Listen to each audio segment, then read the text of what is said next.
காதவன் உதிக்கும் முன் எழுவீர், நம் ஆண்டவர் தோன்றிவிட்டார், இயேசு ஆண்டவர் தோன்றிவிட்டார். காலை ஜெபத்தினில் கடவுள் வழியினில் கர்த்தர் தோன்றிவிட்டார், நம் கர்த்தர் தோன்றிவிட்டார்.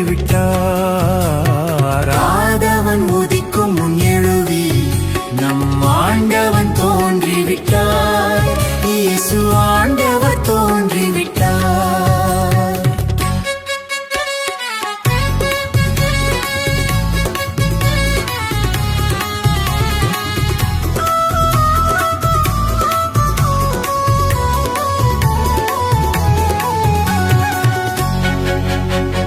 புனித மாமரி புண்ணியவதியின் முதல்வனாக